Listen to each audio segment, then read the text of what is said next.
Warrant না থাকায় আব্দুল হামিদকে গ্রেপ্তার করা হয়নি, জানালেন স্বরাষ্ট্র উপদেষ্টা। এপ্রিলে জাতীয় নির্বাচন, রোডম্যাপ দেবে ইসি, জানালেন উপদেষ্টা আসিফ মাহমুদ। এনসিপি নিবন্ধনের জন্য 15 জুনের মধ্যে আবেদনের কাজ শেষ করবে, জানালেন সার্জিস।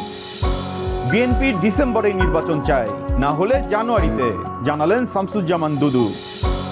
আগামী নির্বাচনে প্রবাসীদের ভোটের অধিকার নিশ্চিতের আহ্বান জামায়াত আমিরের। সাবেক রাষ্ট্রপতি আব্দুল হামিদের বিরুদ্ধে ওয়ারেন্ট না থাকায় তাকে গ্রেপ্তার করা হয়নি বলে জানিয়েছেন স্বরাষ্ট্র উপদেষ্টা জাহাঙ্গীর আলম চৌধুরী। সোমবার সাংবাদিকদের প্রশ্নের জবাবে উপদেষ্টা বলেন, তদন্ত শেষে তিনি দোষী হলে শাস্তি পাবেন। আব্দুল হামিদকে বিদেশ যেতে দেওয়ার বিষয়টি নিয়ে তদন্ত চলছে। যাদের বিরুদ্ধে ব্যবস্থা নেওয়া হয়েছে সেই তদন্ত রিপোর্ট অনুযায়ী যারা নির্দোষ তারা ছাড়া পাবেন। এপ্রিল মাসের প্রথমার্ধে নির্বাচনের যে ডেট দেওয়া হয়েছে তা মাথায় রেখে যথাসময়ে নির্বাচন কমিশন রোডম্যাপ দেবে। রাজনৈতিক দলগুলো থেকে যে কনসার্ন ছিল স্থানীয় সরকার নির্বাচন হলে সংসদ নির্বাচন পিছিয়ে পড়তে পারে, এখন আর সেই সম্ভাবনাটা নেই। সোমবার স্থানীয় সরকার উপদেষ্টা আসিফ মাহমুদ সজীব ভুইয়া বলেন, স্থানীয় সরকার নির্বাচন আয়োজনের ব্যাপারে সরকারের শুরু থেকেই সদিচ্ছা ছিল।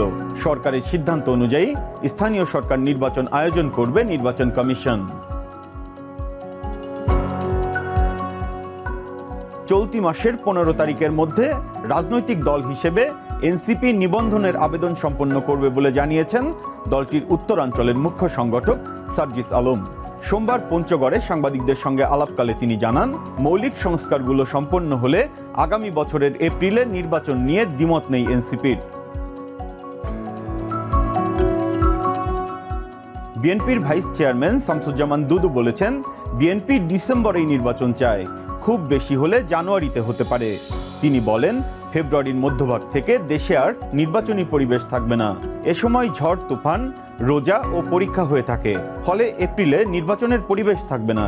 এজন্য বিএনপি সহ প্রায় 50টি দল ডিসেম্বরের মধ্যে নির্বাচনের দিনক্ষণ ঘোষণার আহ্বান জানাচ্ছে।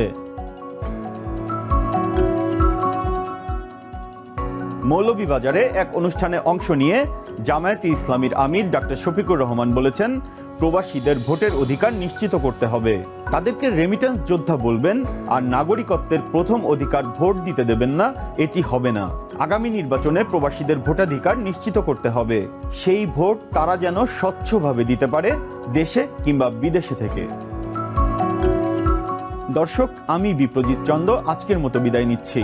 বাংলাদেশের গুরুত্বপূর্ণ সব তথ্য পেতে নিয়মিত চোখ রাখুন TBN 24 নিউজ নেটওয়ার্কের ইউটিউব ও ফেসবুক পেজে। নিউ ইয়র্ক থেকে সম্প্রচারিত TBN 24 টেলিভিশন বিশ্বজুড়ে বাঙালির কণ্ঠস্বর।